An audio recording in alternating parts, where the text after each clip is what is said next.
Right, we are back with another episode of Hooked Golf's concept of cool story, bro.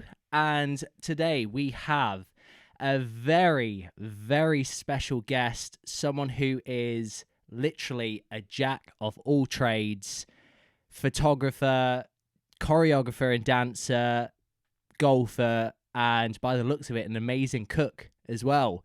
Mr. Matt Aylward. How are you doing, dude? Did I get that right? Is that your name? It doesn't even matter. It doesn't. Yeah. My last name is awful. That's why MattyWordUp started. Um, yeah. Yeah. What's going on, man? Thanks for having me. I appreciate it. Oh, dude, not at all, man. No, thank you so much for taking time to be here. And yeah, what time is it? You're over in LA, right? Yeah, I'm in LA, so it's 9 a.m. over here. Oh, sweet, dude. No, that's a nice early Saturday for you anyway, which is rad. So yeah, thank you so much for doing this. And yeah, what I want to do, dude, is like I said, you're a jack of all trades. You've got so much stuff going on, which is incredible. If it's cooking, photography, choreography, the golf, dude, I want to know it all, and I'm sure the listeners would as well. And first of all, how did you get into golf, man? What's the story there? Um, I My dad taught me to play when I was like 10 years old. I would always go to this little par three course called Pebble Creek. I grew up in North Carolina. Um, so my dad would take me with him to this little par three course or to the driving range. Yeah, for And, sure. and then when I was in middle school, like sixth, seventh, eighth grade, I played on the golf team, but I went to like an arts middle school, so it was a sports team at an arts school. So like we were terrible. It was just like I was just interested in golf and wanted to play on a team. So they kind of let me on the team. Amazing. And then I started dancing like pretty heavily once I turned like 14, 15. I started dancing when I was 13. So that next year, it kind of took over my whole life. And then I stopped playing golf for a long time just because I didn't really have the time. I was always at the studio. We always had rehearsals on the weekends, and just never really had the time. If I did have a moment, I would always find it to go out with my dad to the driving range. But when I moved out to LA when I was 19, I brought my clubs with me and happened to find out that a lot of the choreographers, or the choreographer that I mainly wanted to work for, after taking his class, I heard him talking about golf with some of his friends, and I was like, these guys play golf. I was like, I love golf. So I just just started playing golf again. And then sure enough, there's just a par three course right in the valley here. We call it Whitset. It's called Weddington Golf and Tennis. Um, and I just would start running into those guys there. And hey, you want to come play with us? Okay, cool. And then it literally just turned into this massive, like, honestly, like what it is for me now. Yeah, My for buddies sure. aren't nearly as obsessed with golf as I am. They still love golf, but the bug bit me again way harder the second time around when I moved out here. Um, yeah, that's pretty much it. Dude, that's insane. So, yeah, you started up when you were 10 with your dad. I think, that's the case with most kids these days. The dad's got the bug or really into golf, and, Yeah, they want to get their son or daughter into it, which is awesome. And so you started dancing at about 14 years old. yeah, 13, 14. And how did you get into the whole into all the dancing? What kind of drew you into that, dude? Okay, let's see. I got put in dance on accident. Like I said, I went to an arts middle school. I used to do all of like the musicals and the plays at my church growing up. Right. Um, and then I was like, well, I kind of want to be an actor. I really thought that's what I wanted to do. I just like being on stage. I liked performing. So my parents found me this arts, based middle school, and they had a class called Arts Quarterly. So instead of doing things by semester or by the whole year, they broke things up in quarters.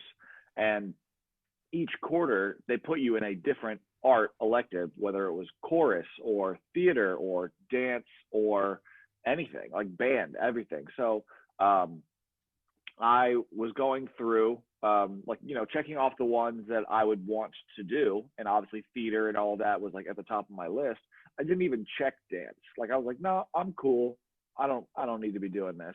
And then sure enough, I get my schedule. I'm so excited going to this art school. And then sure enough, on my schedule, dance. No I'm like, way. I'm like, no, I'm like, I didn't sign up for that. I want to be in theater. I just want to go and do that. Okay, cool. Well, the rule at the school was you could try the elective for 2 weeks because they didn't want to like stifle these kids' creativity. It's an art school, so they want to promote them doing all these kinds of things. And they said after 2 weeks in the class, if you aren't having a good time, then we'll try our best to switch you to a different elective. And 2 weeks later, I was hooked. It was the first moment in my life I realized I was a visual learner. Like I really understood what that meant. I was like, Yeah, oh, yeah. you want me to copy that? I can copy that, like, um, and then it literally just like almost like on an exponential graph curve, like right at the curve, like when it's by the axes, it literally just shot up and I became completely obsessed. And that's all I could do. And I found a studio, I found an all boys tap and hip hop class, 30 minutes of tap, 30 minutes of hip hop. Um, and then that turned into me being on the competition team at that studio. Um, and then moving to LA when I was 19 to try to be a dancer. No way. That's incredible, man. That's so amazing. And moving to LA at 19. So did you have something set up for you for when you moved, or did you literally just kind of move with no plan? Uh, I had an idea. I honestly don't. I can't say I had a plan. I just know that I went to college for 1 year.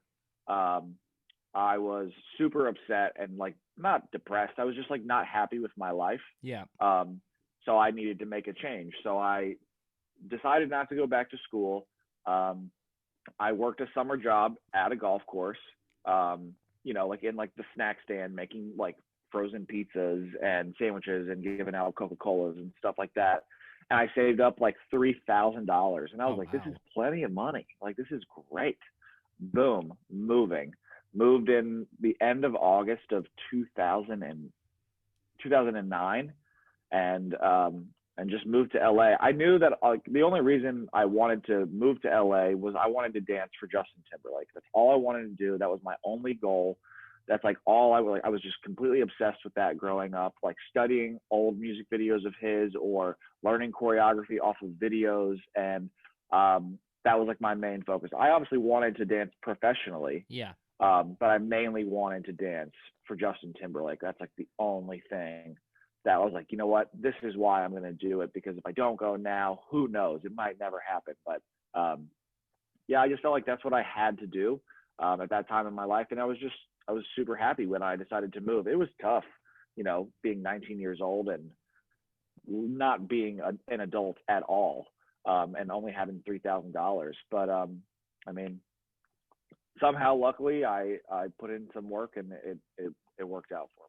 Yeah, for sure, man. I mean, I've seen some of the videos of you dancing and you absolutely kill it, which is awesome. So awesome. And did you did you end up dancing for Justin Timberlake in the end? I did. I did How was the that? 2020 experience tour. Oh, I mean, literally, it was the ultimate dream come true. Um, it really was it. Like, I got the job. That's like what one of my tattoos is like a almost like, because I was in Boy Scouts growing up, so I Yeah. feel like my tattoos are like merit badges, um, or just like little reminders of things that have happened. So um, one of them is about how where I was sitting in my car. It's literally the intersection of where I was when I found out that I got the job. Um, yeah, it was. I mean, it was everything I ever imagined it could be, and more. Everything, like, he's the nicest dude. He really is. Like, he's a genuine dude. Like the way that you see him interact with like Jimmy Fallon when they're like joking around. That's him. That's like how he is. That's like his normal self all the time. No way. The biggest moment to me that really like solidified him being like the ultimate artist that I've ever worked for. Um, was one day we were on the road, and it was like a 3-month European leg of the tour, and it was just getting really long, and I was just exhausted, and I was the young kid out there, and I was just like missing home, and just like didn't really know what was going on, and my head was hanging a little low, and I was walking around the arena, and Justin comes out of his dressing room, and he sees me, and he's like, "Yo, are you okay?" He's like, "Do you want to come talk?" And so he brings me into his dressing room. He like pours me a little glass of whiskey and everything, and then he just talks to me about like how he knows like how hard the road is, and how he's super thankful that I'm there helping him out, making the shows look good and everything. And like working for artists, like that's very rare that they even have that kind of awareness about other people. Like obviously it's mainly about them because they are the superstar, but just for him to take literally a moment of his time to ask me if I was okay and just tell me, yeah, man, like he knows it's hard. And then that he appreciated what I was doing for him. I was like, did you just thank me? No like, way. You just thanked me for being here? I was like, that makes like that's never happened to me before working for an artist. So he's just like, he really is the cream of the crop. Like it doesn't get much better. Wow, that's incredible. That's very cool that he's still very down to earth and quite humble as well. That's that's, you can't take that for granted. Working for someone like that. He likes to learn. He likes to work. He likes to put in the work. If he doesn't do something right, he wants to know why he didn't do it right. We were in Abu Dhabi for a show, and he saw the video screen. Like he went out to watch just to see what was happening behind the show. Yeah. And he saw it, and he was like, "Wait, is this really what's been happening?" And everyone's like, "Yeah, this is what we've been doing." He's like, "It's off by like a couple of seconds." And they were like, "What do you mean?" And he literally ran out into the middle of the like it was a sound check, but he ran out into the middle of the video board, and then basically helped the dude readjust the video so it was on the appropriate timing for the way that he saw that how the show was supposed to go. Wow. I'm like, how do you do that? Like, how do you even notice? He's like a true Renaissance man. Yeah, no, that's very cool that he likes to get hands on with everything and be a perfectionist with everything. And I guess that's why he is where he is at the moment. Like he's, like you said, an absolute superstar, which is awesome. And no, like congratulations for being able to do that, man. Like living your dream and completing that is a huge thing for you, I bet. And it's true, LA is the place where dreams can happen, which is awesome. Yeah, it's well, thank you so much. It really is. Like it's kind of crazy when I look back at it and like realize how much I've been able to do. And I'm really excited for what's going to happen in the future, because of all the lessons that I've learned up until this point. It's like, I need, I keep trying to add new dreams that are just as, grandiose and large as wanting to dance for Justin Timberlake, just so that way I can try to be, propelling myself in a forward motion, as much as possible. Yeah, for sure, man. And, I'm sure whatever dreams you're setting, you're going to get there because, like I said, you're absolutely killing it, which is awesome. And coming back to when you were growing up, so did you play? So golf was kind of always there, playing with your dad, going to the driving range. Did you play any other sports growing up, or were you so kind of immersed in the whole theatre production kind of thing? Oh man, before I started dancing, I literally played every single sport: baseball, basketball, soccer, football, ice hockey, like every kind of team sport I played as a kid growing up. And I just, not that I didn't love it. My dad would always just ask me, "Are you having fun?" And I would be like, "It's okay." The sport I loved playing the most was probably basketball. It's the one that I played the most continuously. But yeah, I played a lot of sports. I love sports still to this day. Yeah, no, that's awesome, man. And what so you played ice hockey, and funnily enough, I was talking to Sean from Adidas about this because he used to play a lot of ice hockey as well. When you started going into golf, how was the transition from, an ice hockey swing, let's say, to a golf swing? I think I started playing ice hockey. I think I was little. I think I was either 9 or I guess I was right around the same time. I think I don't know if I can even relate it too much, just because I was such a novice, like I was such a novel, like I was just a child, like I Yeah. was just a kid, and I was just like trying to hit things. It wasn't like I'm working on this technique. My dad would tell me, for golf, like obviously keep your left arm straight and all, like like the basic like golf, stuff that you're supposed to do. Um, but yeah, I mean, the hockey thing to me was like it was just fun. Like you got a little more involved, and it was to me like that follow through of kind of like how you pushed the puck, and then when it came to me, like it helped me a lot with putting, Yeah. almost like passing and like stopping the puck and everything, like it how to move the surface, whether it was a golf ball or a hockey puck. Oh, It kind of helped with that. yeah, for sure, man. I guess, that's why Happy Gilmore puts with an ice hockey stick at the end of the day. He's an absolute legend for it. Exactly, man. Exactly. No, that's awesome. And another thing I want to talk to you about is your photography. So, you've got your own photography page, you post it on your personal as well. And I love the photos and the imagery that you've created. It's really beautiful stuff. And how did you start getting into photography? Well, thanks. I appreciate it. It's one of those things that like I feel really vulnerable about. Like I'm like I have tons of photos, and I just still to this day just have such a hard time posting them because I'm like, oh man, I really like fall into that like what is it called? I can't think. Of course, I can't think of what it's called. Oh, imposter syndrome. I feel very much like an imposter syndrome. Um, like oh man, like I hope people don't think that I'm trying to do something like this. I was just inspired by that. Yeah. But I started photography in high school. I took photography as a class, and everything was an old pretty crappy film camera, um, and it was just all black and white, and we had a dark room, and I learned how to develop film and all of that back in the day. Um, so that was a big thing, but again, I was dancing so much that it was not really a big thing. My dad would always come to like my dance competitions when I was growing up, and he would take photos during the competition. Um, that was just like one of the ways that he enjoyed being around and supporting me during that. So it's like we've always had cameras around the house. Yeah. My dad always shot on film, so I always loved that aesthetic. I just love the sound of it, like just like cranking all the little things, and then just like watching my dad do that a little bit. Um, and then when I got out here to LA and was starting to travel a little bit, and um, I teach for a dance convention. Yeah. So I travel like 25 to 30 weekends out of the year and go to a different city, and we set up big stages in like hotel ballrooms, and I teach class to kids. Yeah.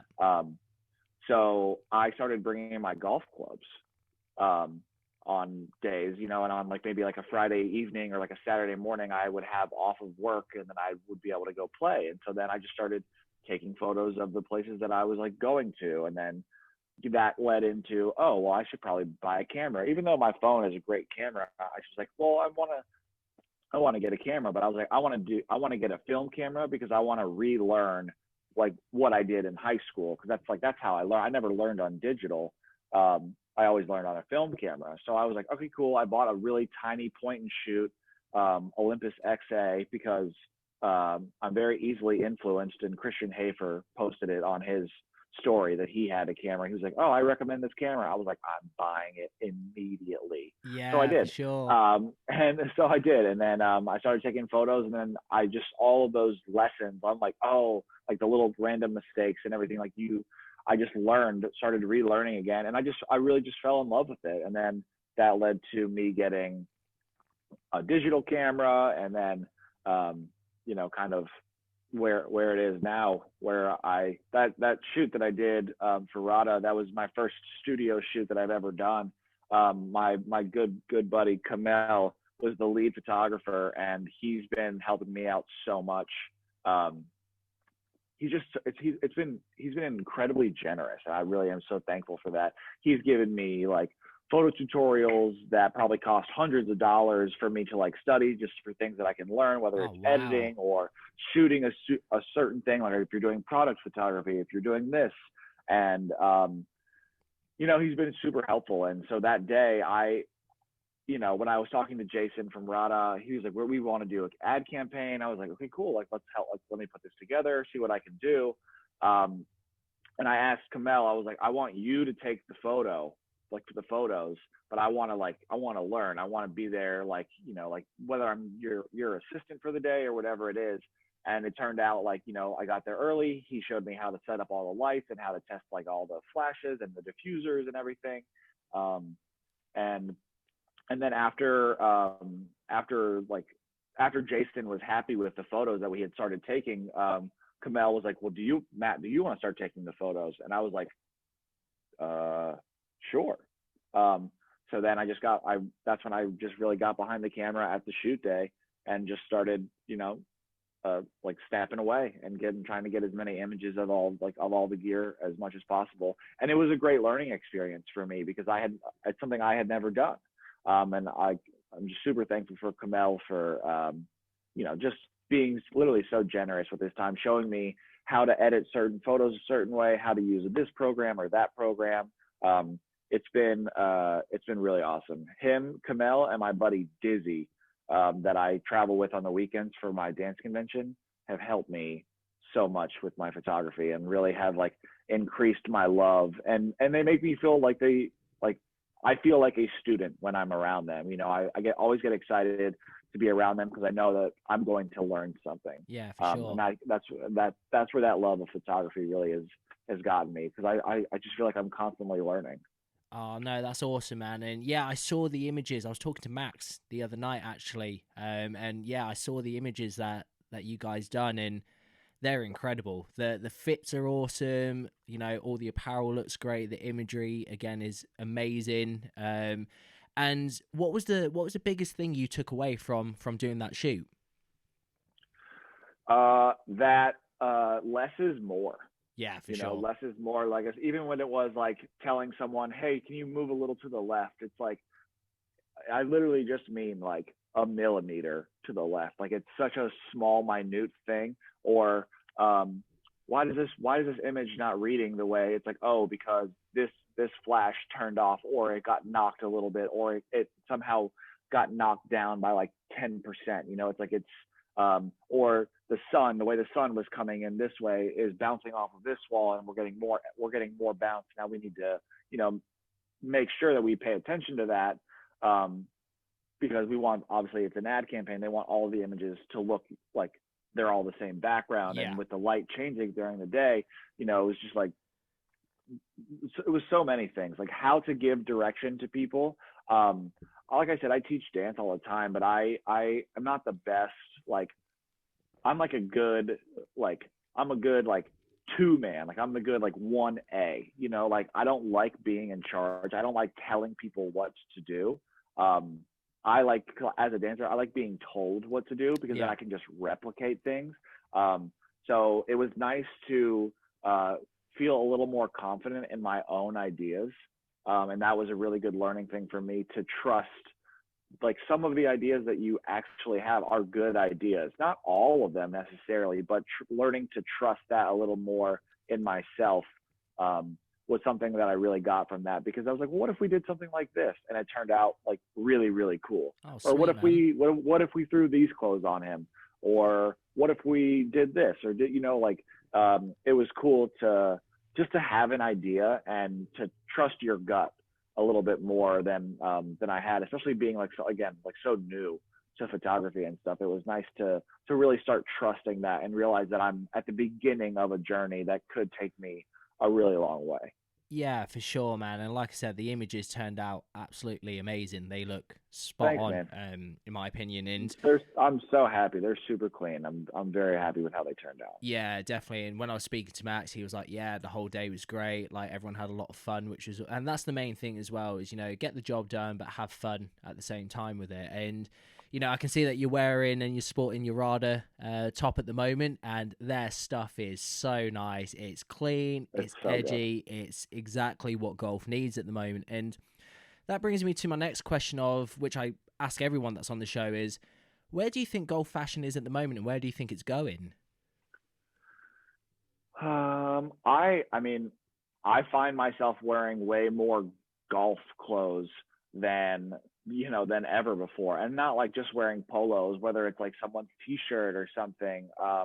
I think it's moving. I think it's moving in a really great direction. Obviously, it's a great direction, selfishly because I like all of the stuff. Yeah.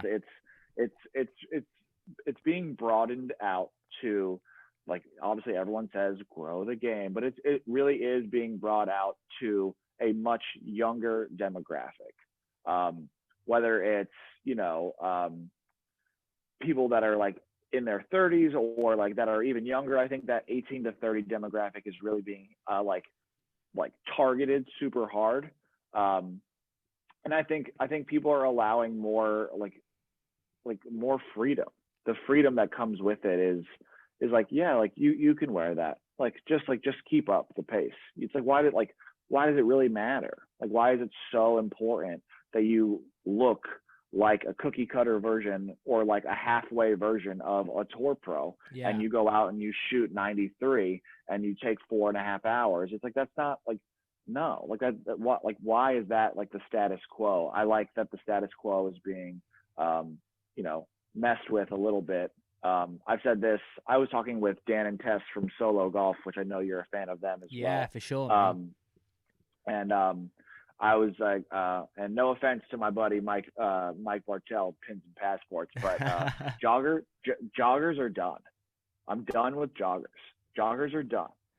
They're done. It's funny you say that because, yeah, me and Dan had the same conversation, and again, no offense, Mike, and Grayson, and all them. They're great joggers, and a lot of brands are doing them. But at the same time, I get what you mean. It's joggers were fashionable, like Dan said, a few years ago.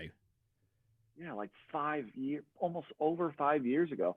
And that's one of the coolest thing about where golf fashion is going, is because golf is always so late.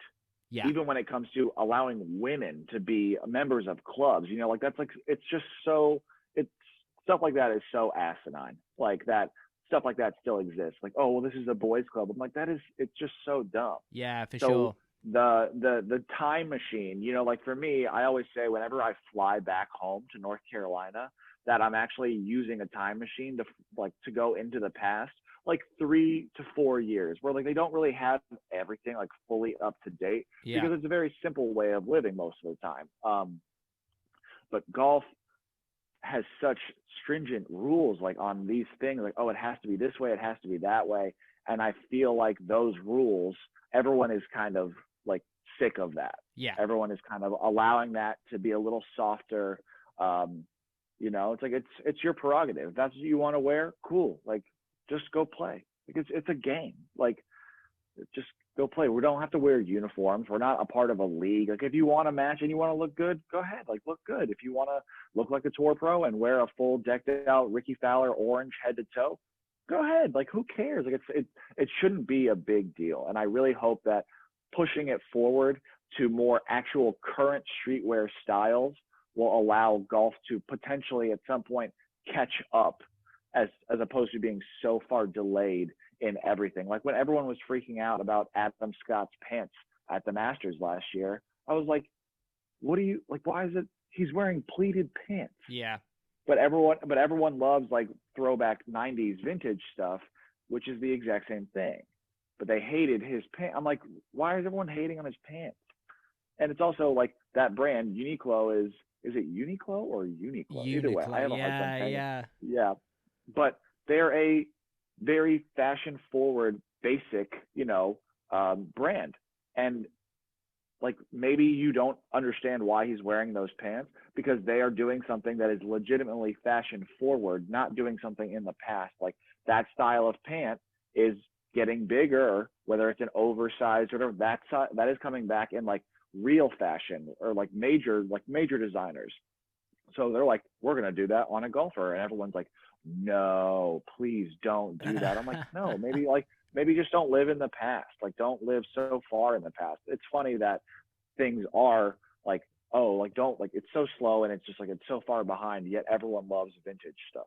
Yeah. It's like, oh, well, we don't want that. I'm like, but you do want part of it. Like, some of it just doesn't make any sense to me. It's funny how confusing people's arguments or mindsets are when it comes to a pair of pleated pants or something that's a little oversized or something that has, you know, a different logo or just like a different aesthetic than the status quo.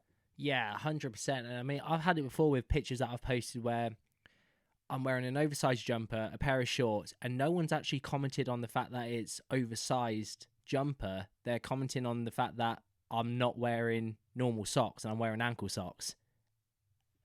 Absolutely crazy, man. I just do not understand what It's kind so of. funny. I know, right? It's super weird. It's And, so funny. you know, fashion it's what the person makes it. You know, I like to play golf in whatever I'm comfortable with.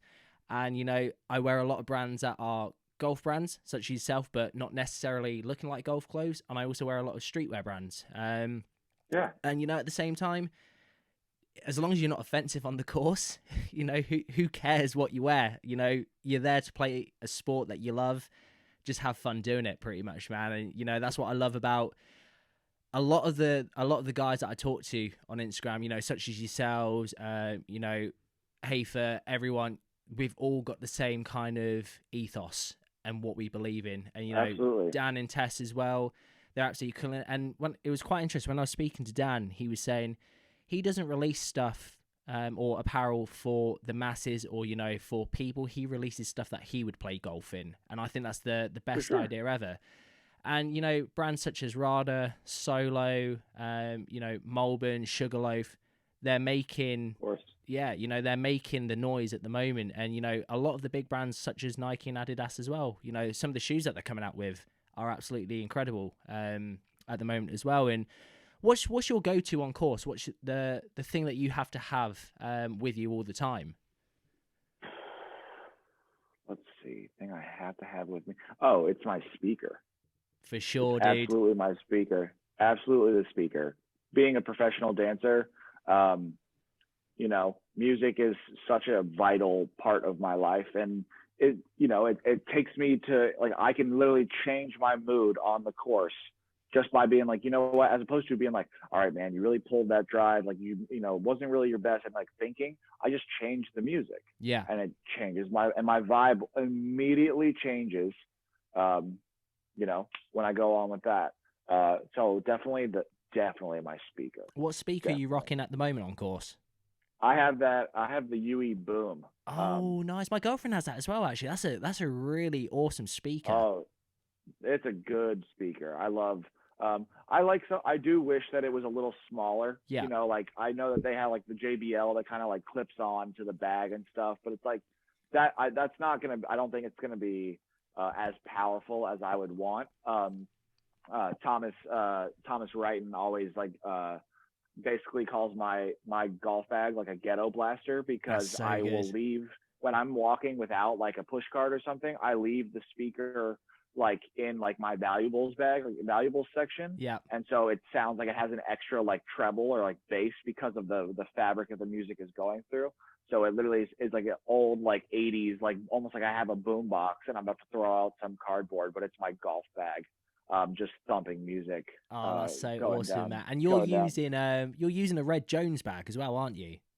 I have the red classic Jones bag, but I will say as of late, I use a lot of push carts, so I'm looking into getting my own push cart. Yeah. But I'm all like Jones just released. They just released their like a classic stand bag, so it kind of is almost like the carry like single strap with with some legs, and I kind of miss the legs. I kind of miss sure. how easy it is to get my clubs in and out because my putter grip is one of those like big like thick putter grips because I use my hands way too much. Yeah. So sometimes like when I pull my putter out, like I'll get a wedge like straight to the chin because like it'll catch in the bag. So I've been debating getting another one, but I love that bag. That bag literally changed my whole mindset for golf. Like I had never walked before, No way. I mean, when I was little on a par 3 course with my dad, but that was like, I was a 10, like it wasn't like, I didn't look at it as some spiritual experience. And now I go out there and I'll walk, 18 holes. I'll bring my dog and he'll walk with me sometimes. And it's just like, it's so nice to literally just to be outside. It helps me with my tempo, like of my swing and just of the whole round, just like making everything a little more seamless. To me, walking on a golf course is like getting a backstage pass to an event because you get to see a little more. You get to appreciate a little more of the place that you're at because you're just walking. You're not speeding through. And I love a cart every now and then when I'm just trying to get it in for sure. But the walking bag, getting that carry bag, literally changed my whole perception of how I even look at the game of golf and how much I actually love it. Oh, that's awesome, man. That's very cool, and I'm sure the red bag with the speaker in it, it's you're reliving Caddyshack, man, for sure. Oh, that's it, man. I'm just here to have a good time. That's exactly it. That's I just exactly want to it. have some fun. That's exactly it. And everyone who's been on the show so far, that's what I love about it is, you're playing golf to have fun. If you keep score, awesome. If you don't, awesome. Just kick it with the homies and, have a good time, which is what it's all about at the end of the day. Right. And with you traveling for work quite a lot, so you said you're 25 weekends out of the year you're away. Yeah. Wow, that's nuts, yeah. man. That is absolutely crazy. Yeah. And with that, obviously, you said you've brought your golf clubs. What's kind of been a standout moment for you traveling, playing different courses? What's been like a top course for you? I like to play like when I go out. There have been moments where like so one of the studios that is coming to the event, they'll have a dad at whose daughter dances, and the dad is a member of some country club. Hey, we just wanted to see, like, we know that you love golf, and we just want to know if you would be willing to play with one of our dads. I'm like, sure. No Like, way. what do you mean? I'm like, I don't care. I got to play Colonial in Fort Worth in Texas, you know, just because I taught dance, and like people know that I love golf because I post golf all the time on my Instagram, and they're like, that's been kind of the craziest thing to me is like the people that are like, oh, like it's like it's almost a part of like when I get hired to come out to studios, it's almost like a part of it now. Like, okay, cool, we're gonna fly you in on Thursday. Friday morning we have a tea time for you, so you can play with one of the dads. Then we're gonna work and teach after that, and I teach for the weekend. It's like a part of it, and I love it because it allows a lot of kids' dads to get more involved with their dance life. Oh, that's a good way to look at it. You know, like, okay, cool. Like, not that like dads are not around or whatever, but usually it's a lot of the moms. You know, there's like, you know, it's a lot of the moms, you know, and they're usually around because they are doing the hair, they're doing the makeup, they're helping with the costumes, they're doing this, they're helping with the studio, they're helping wrangle kids or whatever it is. And the dads normally do the props, you know, like they'll be like, okay, cool. Like the big strong guys will come and put this prop on stage. And then, you know, like growing up, like my dance competitions, like the dads would basically have like a tailgate party. Like they were drinking out in the parking lot. Like they had like TV set up so they could watch games and everything, which was awesome. But it's cool to see people's dads get involved with their kids dancing just because of golf. Yeah. You know, and it's weird how it's kind of been like intermingled that way.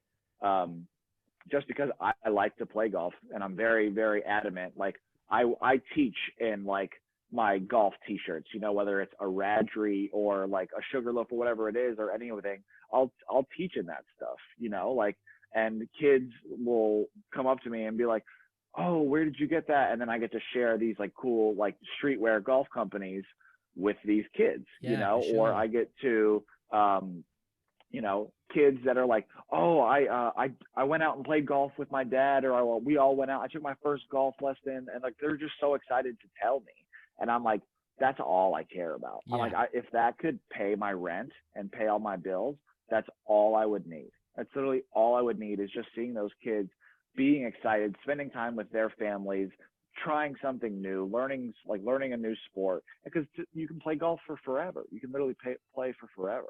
And it's just cool to see some of those kids like be open to it just because I like it. And I have, you know, because I get to be a teacher to them. It's nice that I can teach them more than just dance stuff. Oh, for sure, man. And, you know, I admire that about you. That's really incredible that you genuinely are growing the game, and you're helping, like you said, you're helping families spend more time together. And with dance, I can see that with a lot of mums being primarily there, and the fact that dads are getting more involved, you get to have a good round, make some more friends, and yeah, you're genuinely growing the game, which is fair play to you, dude. That's a remarkable thing you're doing, which is awesome. Thanks, man.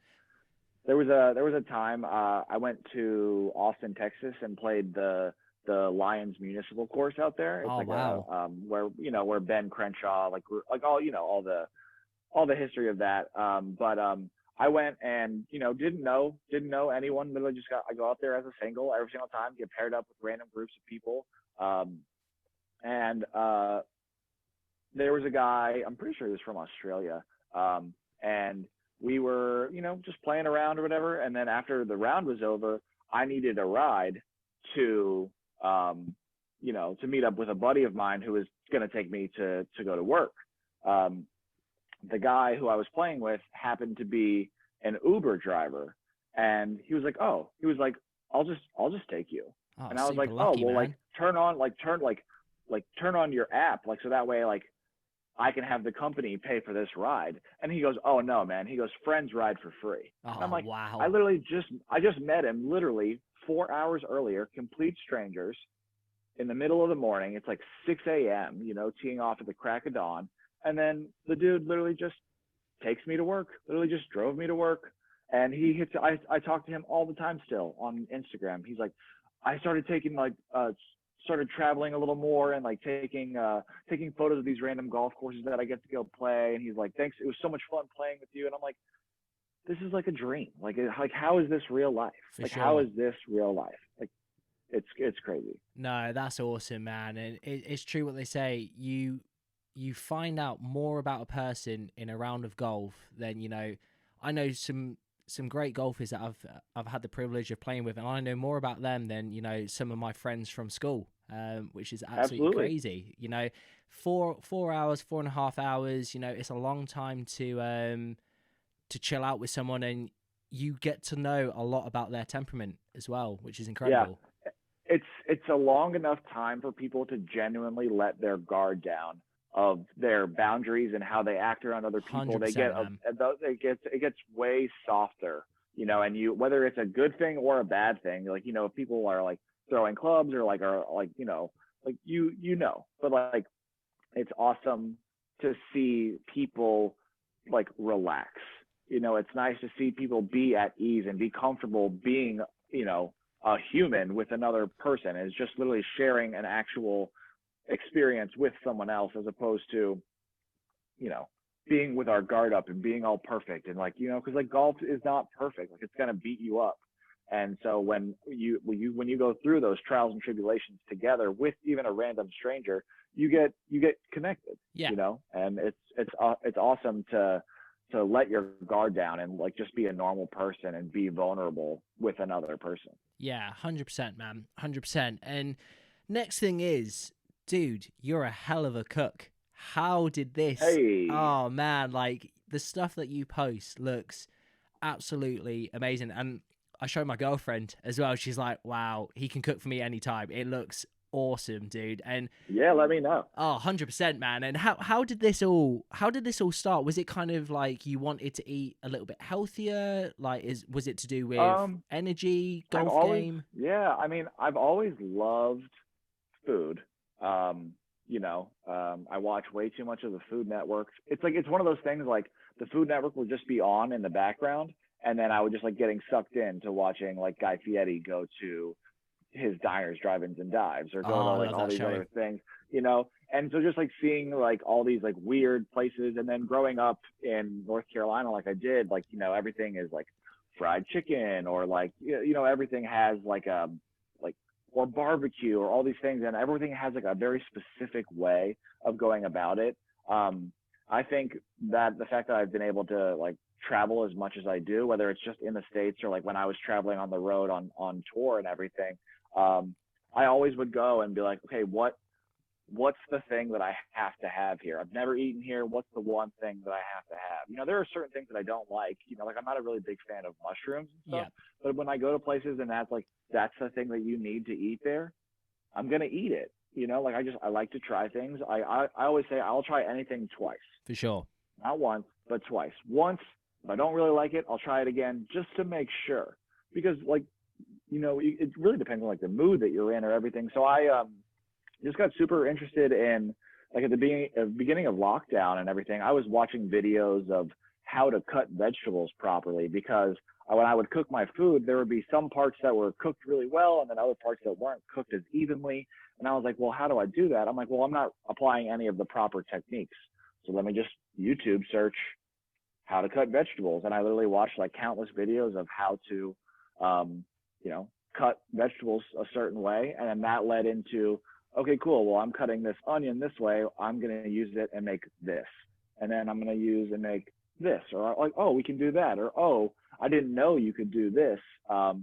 You know, I try to use the beginning of lockdown during quarantine to take the things that I never felt like I had enough time to explore to finally dive into those things. Yeah. Like, oh, it would be so cool if I knew how to make this. And I'm like, well, now I do because I had the time. And it was so awesome to dedicate, you know, my mindset to something besides dance for like, honestly, like the first time in a while.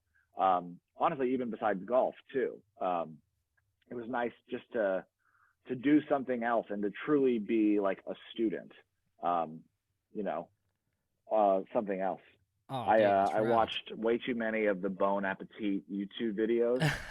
It was absurd. I watched way too many. I started like fermenting things. Like I made my own pickles. I made my own garlic ginger paste. Literally just fermented some garlic and ginger in a mason jar, and then blended it up.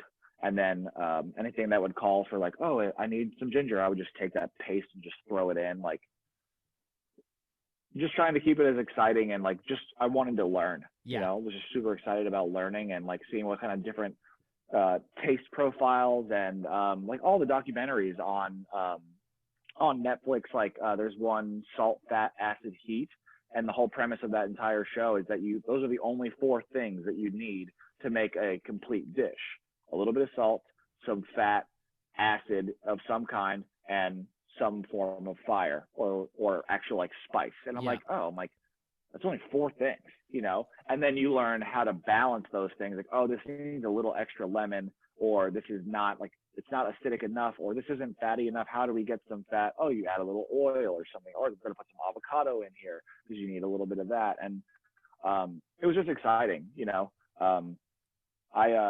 I'm a big Joe Rogan podcast listener, and I love that he always says that he doesn't know anything. He just knows a little bit about a lot of things. And I kind of I enjoy that. I would love to know more, you know, but I like being interested in a bunch of different things so I can kind of like constantly move around Yeah. Yeah. and stay fresh. It helps me stay fresh because if I just keep doing the same thing, whether it's dance or whether it's golf or whether it's photography or whatever it is, I get so bored. And that's when I'm like, okay, cool. I just need to do something else. I have to. So it was just another one of those things that I wanted to try. Oh, that's awesome, man. That's really, really cool. And like I said, the stuff that you're cooking up looks unbelievable. And Thanks, man. going out to play golf, what's your go-to snack? Like, do you prepare something and bring it with you, or do you just get something at the course? I'm pretty bad about bringing snacks. I probably would, if I was going to bring a snack, I would either bring a peanut butter and jelly sandwich or just like trail mix. Good call. But I mean, honestly, my brother-in-law, him and his one of his really good friends, they rate golf courses based off of the hot dogs. Oh, So I wow. started doing that. So we would go places, and I'm like, all right, I'm getting a hot dog every single time. And I started rating courses based off of how good the hot dog was at the turn. Because that's what my brother-in-law did, and I just thought it was hysterical that they were like, yeah, the course is terrible, but God, man, that is a good hot dog. it's hysterical. It just goes to show you how broad golf really can be. Yeah. It can be whatever you want it to be. You can go for the food. You can go for a hot dog at the turn, or you can go for the course because you like the architecture or whatever. Like it's like there's enough for everyone to enjoy. Yeah, for sure, man. No, totally. And last question, dude. What's next for Matt, man? What's next on the books for golf wise, dance wise? What you got coming up, man? Yeah, I mean that's you know what that's like one of the questions that I've definitely been asking myself a lot lately. I feel like I some more projects with Rada coming up. Supposed to be talking with Jason about some future stuff that we Oh, could killer, man. potentially do Nice. together. Um, I would love to, you know, I would love to. I don't want to start my own brand. I would just love to like I would love to help support Rada and then you know even End Solo and all these other like companies and everything. And I don't necessarily need to do that by like modeling or like by getting free gear. I want to like uh take ideas. Like I want to share ideas with people and see what could be created. Yeah, spread the love, man. Whether it's like, you know, like independent work where I just like could go in and like work with this company or like work with them. Like, hey, what if we did this? I remember I went shopping one time in Utah, super random, but there was this store there and they were like, yeah, the store's only going to be here for 3 months. I was like, well, why? Like that doesn't seem like a sustainable business practice. And they were like, yeah, so what we do, the owners were there and he's like, what we do, they live in like their RV basically, and they go to certain areas and they make goods and like materials and clothes Yeah. based off of what they think the community needs by living there in the community, and they resource all of the natural things from there and they make goods and items based off of where they are and what they feel that community needs in that moment. And Oh, I'm like, no way. that is so cool. So I bought this reversible jacket that I have, and every time I wear it, it's one of those jackets. Everyone's like, "Yo, where did you get this?" And I tell the same story. I'm like, oh, "I was out in Utah. It was freezing cold. I didn't have a jacket. I ran into these two random dudes at the mall, and they talked to me about this and how they have this company, and that was it. And I was like, this is so cool. So I would love like to do something like that where I can go and maybe have like a collection with like a different brand and be like, you know, like, hey, like we worked in collaboration to make this, or whether it's like a golf course. And, you know, I have a bunch of random ideas like um, golf clubhouse renovation. Like, why are all golf clubhouses like at like munis so boring? Yeah, for Like I sure. understand like they want to be like, you know, simple and like they don't want to spend a lot of money, but it's like it also doesn't take a lot of money to make things look aesthetically pleasing Yeah. or to make the flow of things work better. Um, definitely I definitely think I'm near the end of my dancing career. Just as a professional, I'll probably will teach obviously for a few more years, no doubt. Um, but I think that part of my life is, you know, is coming to a close in the future. And you know, I'm getting married next year. We want to start a family Oh, and everything. congratulations, So, dude. yeah. So a lot of like real life figuring out, you know, is that like that's what's been going on. Just trying to figure out how can I take some of these ideas or just like when it came to dance, I just knew that I loved it. You know, I just knew that that's what I wanted to do because it physically made me happy. And I know that doing photography stuff, whether it's golf related or just being on the golf course or being something related in golf, makes me just as happy as dance did when I first moved out here. You know, so it's hard for me to ignore that. So I'm just gonna keep going down that path of seeing like something will work itself out as long as I just keep truly loving, you know, the game of golf or anything really. Yeah, 100%, man. You know, I'm sure you'll absolutely kill it with whatever's next for you. I'm excited to see what happens with that. And, you know, you're one of the most creative humans I've met and, you know, super creative soul. And, yeah, really looking forward to seeing what's happening with you in the next couple of years.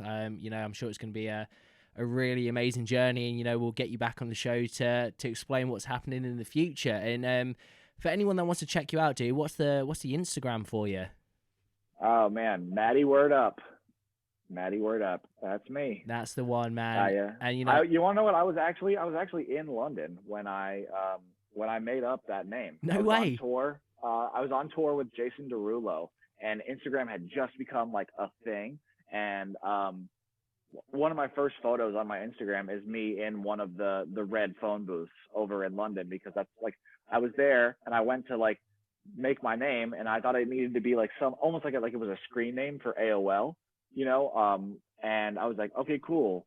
I needed to make something up. So I literally was just on the street, literally right by Oxford Circus, and was just like literally typed in MattyWordUp because my last name is so difficult. I was like, let's just get rid of that, No and way, make it that's super easy awesome. for people. And now it literally is like another identity. Like no one ever called me Matty, like ever in my entire life. That was never a nickname for me. So I don't even know why that was the choice. But now, like, like even strangers, like people that like have met me through Instagram, like Just know I'm you, Matty. forever Word up, just yeah. Matty now. I'm Matty. Like that is it. My name is not Matt. My name is not Matthew. My name is Matty, and that is it. That's all people know me by. And I think it's so funny. I literally was just on the street, having a ham and cheese sandwich from Pret a Manger, Oh, and sweet. that ham and cheese sandwich is bomb Hella good, from Pret. right? So Oh, good. so good. I remember when I was in London, I had one of the best chocolate chip cookies I've ever had in my entire life. There was a spot right on Oxford Circus called Ben's Cookies. I feel like it's like a chain or something, but they have a chocolate chip orange cookie. Oh, wow. Oh, wow. And it was just like, it was one of those things I was like, God, that looks so like weird. Let's try it. And it was by far one of the best cookies I've ever had in my life. So since you're over there, check out Ben's Cookies and see if you can snag yourself a chocolate chip orange cookie. Oh, Because they're sweet. the jam. Oh man, yeah, I think I'm in London in like 2 weeks' time, so yeah, definitely gonna have Oh to hit yeah. that up, man. Definitely. And no, dude, like thank you so much for coming out on the show. And guys, definitely check Matty Word Up. The page, it's incredible. And yeah, dude, thank you so much. Like I said, huge fan of you and can't wait to see where you're taking it next, man. Yeah, man, I really appreciate you having me on. It's conversations like this that kind of get like the gears turning again, like when I get into a lull. So I appreciate you thinking of me and all the kind words and everything. So thank you for inspiring me as well on your end to make me want to be creative and keep doing cool things just like you are. Oh, not all, man. I really appreciate that, man. Thank you for the love. When COVID dies down, I'm hoping to get out to LA next year to see Max, and we'll have to tee it up and kick it, dude. Yeah, man, please, anytime. I would love to. Awesome, dude. Awesome. And thank you very much, guys, for tuning in on this episode. And yeah, peace out. We'll catch you soon. Bye.